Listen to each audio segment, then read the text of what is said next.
So you want to start an e-commerce business, an online store, a drop shipping store, but you have no idea what products to sell. This is probably one of the areas that I see the biggest mistakes in when it comes to starting an e-commerce or a product-based business.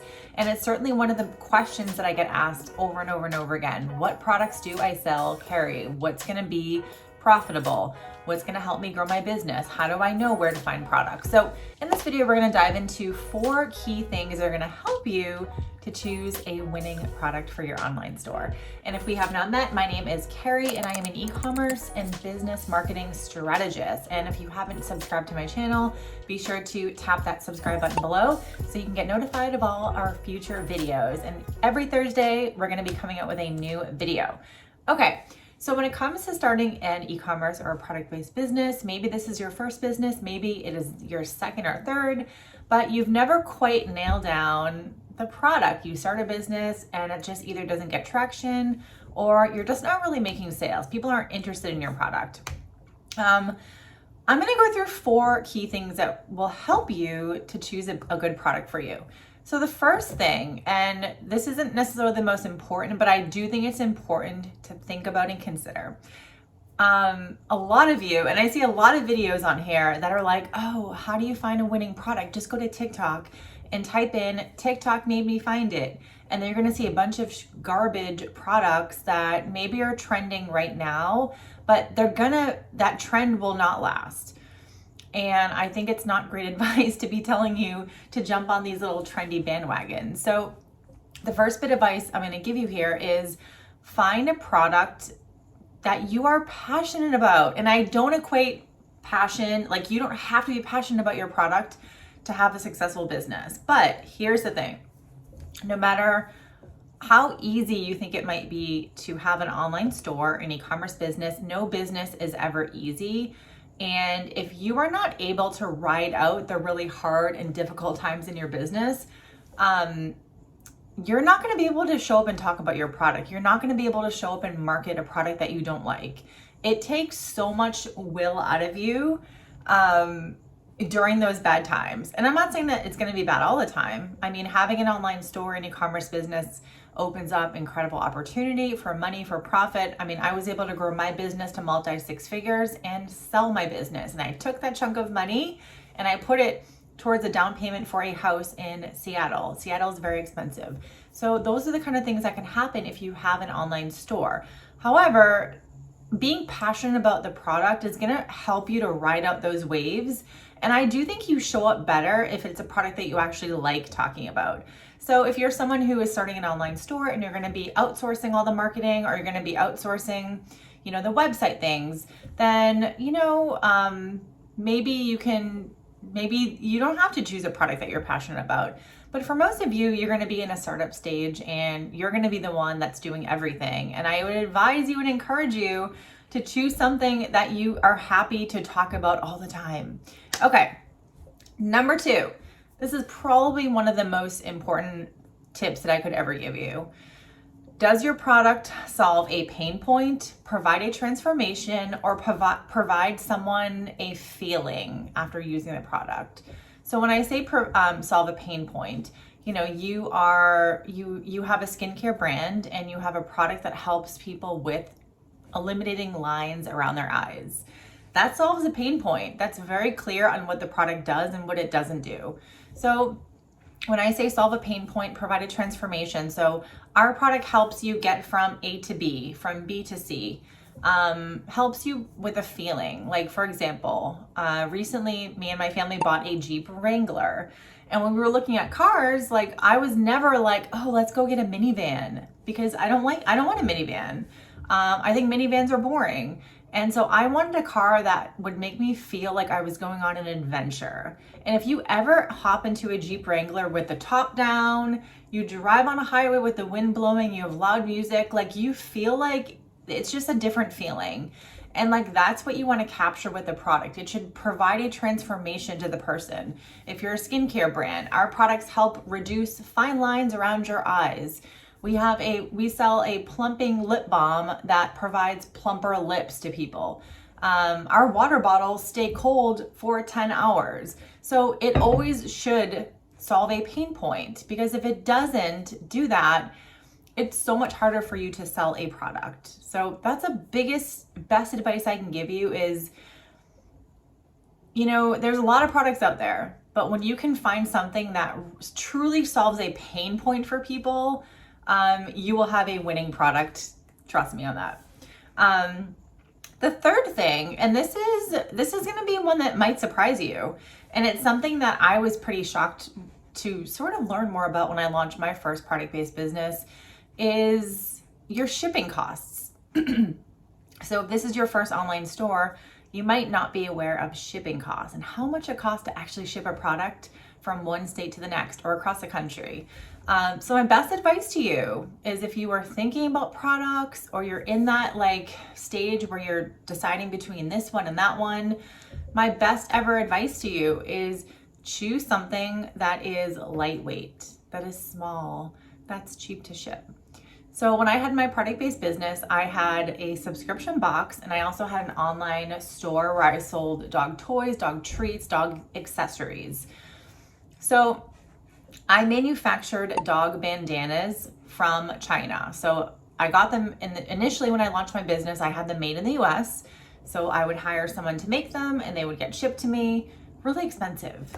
And when you're trying to increase profit, you have to figure out ways how to be more profitable in your business. So I decided to manufacture overseas. I would have a designer in the US design a print for me. I would send that to the manufacturer in China. She would print them all out and then ship them to me. And from door to door, including everything, they were about $1 per piece. And I sold them for $10 to $15. So you can see here the massive markup I was able to make on those bandanas. The reason I'm sharing this story here is because when I would get the bandanas shipped to me from overseas, the cost, I think they would ship them DHL or FedEx. So there was really not much of a shipping charge to send a big box of bandanas from China to the US. However, when I first started my business, I made a really big mistake of getting my packaging, my boxes printed in China and shipped to the US. And when they quoted me, they were like, oh, it's $2 a box or something. And I was like, oh, that's great. Cause my packaging at the time was $8 a box or something when I first launched. So I get the order of boxes from China. It shows up at the port in Long Beach, California, where I was living in Orange County. And when it came to paying the duties and taxes and all that kind of stuff from shipping over internationally, they ended up being about $5 a box. And I remember when I had to pay for this fee at this Long Beach terminal, port terminal, I was in tears because I wasn't expecting, I didn't know, it was my first time doing it. So I had no idea that I would have to pay extra money for those things. And it was a lesson for me. If you're going to be getting products that are heavy, that are large, that take up a lot of space, it's going to be very expensive for you to manufacture if you're going to manufacture overseas. So that doesn't mean that you can't choose one of those products that's heavy or not lightweight, but just keep in mind that I want you to be aware of those extra charges, because I wasn't aware of those. And now if I was going to be starting another product-based business, the product that I would choose would be something that is well under a pound. A scrunchie, for example. This is from Soulful Scrunchies. This is an incredible business product because it's super light, it's super small, it's compactable. So you could literally order thousands of these from overseas, get them shipped over here for probably 10 cents, 20 cents. You could sell them for $10, $15 for a couple scrunchies. Massive profit margin. Very cheap for you to ship overseas, very cheap for you to ship to your customers in the US or wherever you're based. So scrunchies are an amazing idea, but again, it falls under the category of small, light, not fragile, compactable. And then the fourth thing is how you can find some inspiration if you don't really know, you have no idea where to get started, but you know that you really want to start a product-based business. So a few things to think about. What are hobbies that you have? Whether it's a hobby that you have or a hobby in general that people have. Hobbies always are great ideas or catalysts for products. So for example, I really like to do stand-up paddleboarding. And one of my first times paddleboarding, I was like, oh my gosh, I need something to put my phone inside because I want to like I want to bring my phone with me when I'm paddleboarding. You sit in a paddleboard. Where I live in Washington, you can see seals, you can see orcas, you can see otters, you can see porpoises. And so when I'm on a kayak or a paddleboard, like I want to be able to take out my phone and take photos or videos of these amazing animals. And the first time I bought a little waterproof case that hung around my neck, it was really, really hard to like get in and out quickly. And so for me, if I was like, I want to start a product-based business, what could I start? That phone case could be a really awesome idea. It's really small, it's very lightweight, it is related to a hobby, and it solves a pain point for someone. It keeps their phone safe so they can enjoy their paddleboarding and kayaking and still document their adventure or take photos. Another place you can look is something like, Etsy comes out with like the top 100 stores. So you could just Google Etsy's top 100 stores and it'll actually give you a list of all the stores that make the most money on Etsy. So I'm not telling you that you should copy them. I'm just telling you to look for inspiration, because you'll notice on some of these stores, they're not selling anything crazy. It's not anything unusual. It is not earth-shattering things. People sell jewelry, they sell scrunchies, they sell flower wreaths for your door. They sell personalized items. Like, it's nothing crazy, but it's all in how you market a product and the audience and ideal customer of that product. So again, you can use that for inspiration, but you might be surprised to see some of the top brands on there are selling like super ordinary things and super lightweight. Like, I love jewelry because it is super small. You can put it in a little teeny package, ship it off. It costs you a couple bucks. Easy breezy. I love small, lightweight products. The other place that you can look at, I don't really like to tell people to look at trending things, but it is good to understand what kind of products are trending in the e-commerce space. So you can look up places like Trend Hunter or Google Trends just to get some ideas of what's trending right now. I definitely don't advise people just to run over to TikTok and look up, TikTok made me buy it. Just because I think a lot of the products on there are kind of stupid. And while you might be intrigued to sell like some stupid keychain, or like one time I saw it was like a little mini blender that you would like, if you wanted to take a little pre-workout drink, you would put it in this like little teeny blender thing and it would swoosh around and then you would drink it. I was like, that is the stupidest fucking product I've ever seen. But that was all over like TikTok made me buy it. And I know a lot of people on here are telling you that's where you should go to find your product ideas, but that product brand won't last.